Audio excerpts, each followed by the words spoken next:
The invitation arrived at the exact hour when only the desperate are awake. Gamblers, chrome fixers, and men about to ruin their lives. It was a sliver of Imperial silk floating in a room that smelled of ozone and cheap synthetic gin. In a galaxy ruled by silence, a direct message from the core isn't a gift. It's a death sentence wrapped in elegance. By decree of the Celestial Court, I was summoned to the grand festival of radiant harmony. Me, a scavenger from the rim. The drone's logic was cold. Identity confirmed, attendance mandatory. You don't say no to the god Empress unless you want your atoms redistributed across the sector before sunrise. Crossing the night side of the capital in a transparent transport pod is a lesson in terror. Below, the city stretches like a burning circuit board across a continent. Towers aren't built here.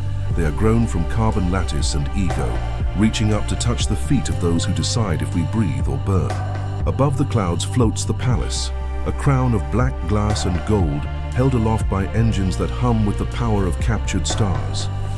Human architecture is designed to welcome you. Imperial architecture is designed to remind you that you are an ant standing beneath a very heavy, very polished boot. Inside, the festival was a display of lethal wealth. The ceiling displayed a real-time map of the Orion Arm, every sun burning softly over our heads. Noble women in luminous gowns moved with a posture so perfect it felt predatory. In the Imperium, even a smile is a choreographed weapon. The music wasn't played, it was exhaled by a ring of levitating crystal organisms. It sounded like a black hole trying to flirt with your soul. I stood there, clutching a drink that tasted like mint and high-voltage electricity, waiting for the trap to spring. And then, the air in the room simply stopped. She entered through the western arch, wearing a mask of moon metal that shifted like liquid. She looked human enough to be dangerous, but her skin carried the faint, icy blue of deep starlight. No herald announced her name. In a room full of peacocks, she was the only one not performing for the cameras. She moved with the confidence of someone who either owned the stars or didn't believe in gravity. She ignored the high ministers as if they were furniture, her gaze cutting through the crowd until it locked onto mine. Being noticed by her felt exactly like being targeted by a capital ship's railgun. "You look lost," she said. Her voice was musical, calm, and entirely too loud for the silence she carried. I told her I was treating the event as a cultural exchange. She asked what I'd learned. I told her the Empire spends more on its ceilings than my station spends on oxygen. For the first time, she smiled. "Would you care to dance?" she asked. I blinked, looking for the hidden guards. "Is this a trap?" I whispered. Her eyes, visible through the silver mask, held a violet glow that wasn't tech. It was biology. "Would that help?" she replied. I took her hand, half expecting to be vaporized on the spot. The floor awakened beneath us, tracking our steps with rings of expanding light. Around us, the elite of the galaxy blurred into a smear of gold and ego. She guided me with a strength that felt ancient. "You aren't frightened enough," I told her. "Of what?" she asked. "Of the 1,000 rules I'm currently breaking." The fear didn't vanish. It changed shape. People who had spent decades worshipping an image now had to look a woman in the eye. The choreography of the palace loosened.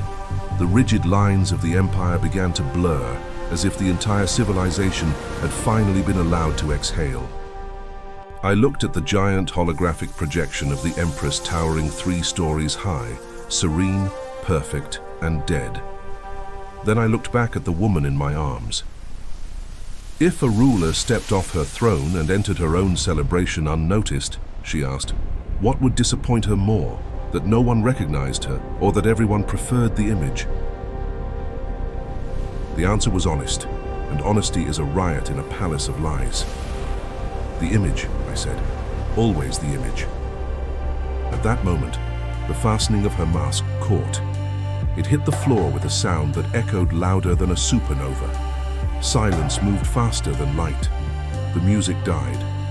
The Empire froze. Every official dropped to one knee, Every guard leveled a weapon, then lowered it in terror. The woman holding my hand wasn't a guest or a spy or a ghost. She was the Orion Imperium made flesh. The god Empress had grown tired of being a statue, so she decided to become a person for a single night. The guards moved to secure her, but she raised a hand. "Please," she said, calm as starlight, "do not turn a dance into an incident." Her voice didn't need a microphone. It had the weight of a dozen conquered systems. She looked at her ministers, the men who had spent years bowing to her hologram, and she saw them for the first time. "For years, you have seen me as distance and control," she said to the room. "But tonight, I wanted to see if this empire could survive the sight of a person." The hologram flickered and died. The mask was gone.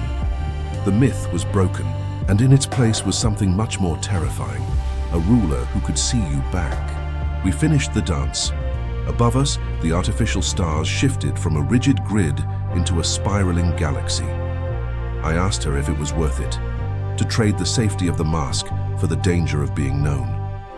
She looked at the crowd, then at me. "Distance is not strength," she whispered. "Eventually, it's just blindness." I declined the official post at the palace. I prefer my heart rate below combat levels. But I kept the memory of that night, the night the Zenith Imperium stopped being a machine and started being a story. Every now and then, I see a silver drone, and I wonder if she's still out there breaking her own rules. They say mystery creates loyalty. But standing here, watching the lights of the capital from the dark of the rim, I know the truth. Loyalty requires a face, and the Empire finally has one.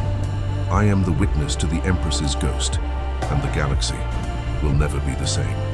Subscribe to Zenith Imperium and join the descent into the unknown.